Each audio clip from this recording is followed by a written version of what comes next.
This is a Navy F-14 Tomcat jet fighter spinning wildly out of control. The pilot fights the wild gyrations, but the plane has entered a flat spin from which there is no recovery. Seconds later, the $35 million F-14 will crash. From 1970 to 1980, out-of-control F-14s killed 4 naval aviators and destroyed 7 aircraft, costing $245 million. Investigations showed that the F-14's vicious flat spin characteristics had prevented pilots from physically being able to recover the Tomcat. However, in 1980, the Navy formed a special unit on each coast to train pilots to deal with the F-14's treacherous, out-of-control flight characteristics before the aircraft became unrecoverable. In the 5 years since then, more than twice as many F-14 hours have been flown, the accident rate has been chopped in half, and no lives have been lost. In 1984 and 85, there were no accidents at all involving out-of-control F-14s. For over a year, one of the 3 elite instructors who daily fly the hazardous spin missions has been this woman, Naval Aviator Lieutenant Linda Schaefer, assigned to VF-43 in Oceana, Virginia. In this exclusive report, the Navy allowed this CNN reporter to undergo the wild, out-of-control flight training with Lieutenant Schaefer as instructor, the first time that a civilian pilot has ever been allowed to fly through the course. The Special Unit, Adversary Squadron VF-43, has the mission of simulating Soviet aircraft and tactics. The squadron uses a number of different jet aircraft to mimic the performance of various Soviet fighters. Its elite aviators zoom into mock air battles several times daily, using Soviet tactics in order to hone the air combat skills of Navy and Marine Corps fighter and attack pilots. Since 1980, however, VF-43 has had the added job of using these T-2 Buckeye jet trainers to teach naval aviators how to recover from out-of-control flight.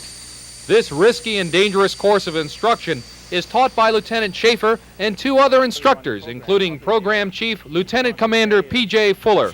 It's a building process. We show people the early stall phases, then we kick them into departures, we take them into various forms of post-stall gyrations to get them used to it, then into early phase of a spin, then into a steady state phase of a spin, then we throw in a few interesting maneuvers to make it all worthwhile. To make it all worthwhile for the Navy, however, they made sure I was qualified. I was blasted upward in an ejection seat trainer, jerked in a parachute harness and dropped into the water, pulled out of the water by a simulated helicopter rescue hoist, and then I was blindfolded and put into a water crash trainer and dunked several more times to make sure that I was thoroughly drown-proofed. Then I was sky-proofed. With a Navy instructor, I flew some high-G aerobatics, looping and rolling across the Virginia skies.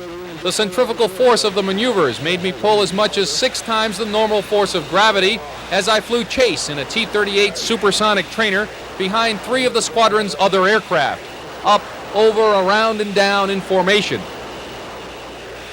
Then a stint at air combat training. During one violent maneuver against 2 F-14s, one of the Tomcat fighters went flashing by at a closing speed of 1,600 miles an hour, less than 300 feet away. An error at that speed would have filled the sky with exploding metal. Then came the hard part, intensive classroom preparation for the out-of-control flight syllabus. VF-43 assigned me their most thorough instructor, Lieutenant Linda Schaefer, the only female spin pilot in the entire United States Navy. Around the squadron, only call signs are used. Lieutenant Schaefer's call sign is Peaches. For days, Peaches drummed the recovery procedures into my head until it became a sort of catechism. We're going to depart the aircraft, and then F-14 procedures. Neutral lateral, harness lock, program stick forward. As the aircraft recovers, you'll feel it recovering out of that. I want you to pull it out and climb back up to 24,000. In the classroom, Lieutenant Schaefer, who is determined to become a test pilot, demonstrated her trademark thoroughness.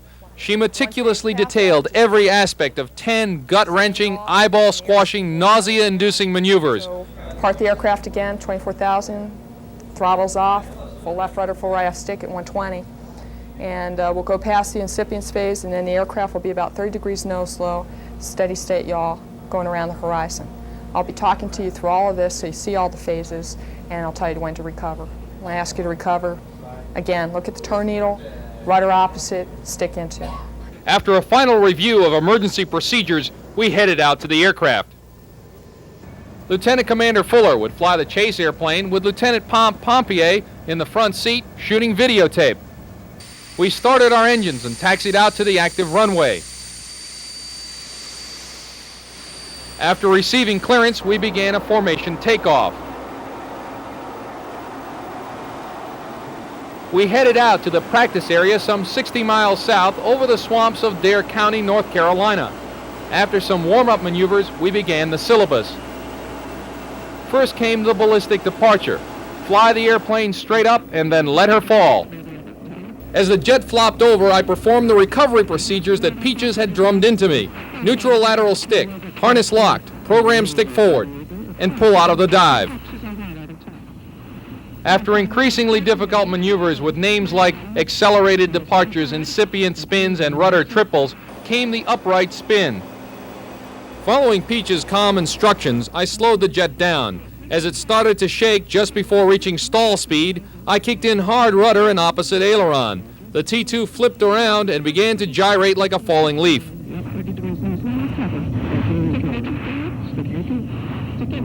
The white trail behind the aircraft was normal. It was fuel being automatically vented to equalize tank pressures.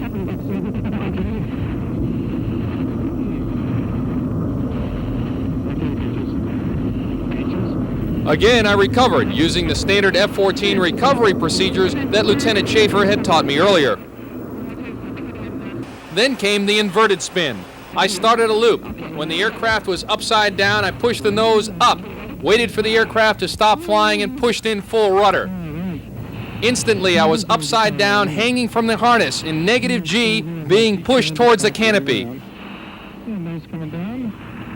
It was hard to reach the stick and rudder pedals. The maneuver is very disorienting, but I remembered Peach's instruction and looked for the turn needle to see which way I was spinning. Then I neutralized the controls and the jet popped upright, but the aircraft was going downhill very fast and started doing recovery rolls. Surprisingly, the mood that Peaches induced was matter of fact. As I recovered, there was even time for banter. The confidence and training provided by the spin instructors is reflected by the fact that in the last 2 years there were no out-of-control crashes of the $35 million F-14s. The total cost of the spin program for 5 years has been about $4.5 million. With the spin instructors of VF-43, this is Chuck De Caro, CNN Special Assignments.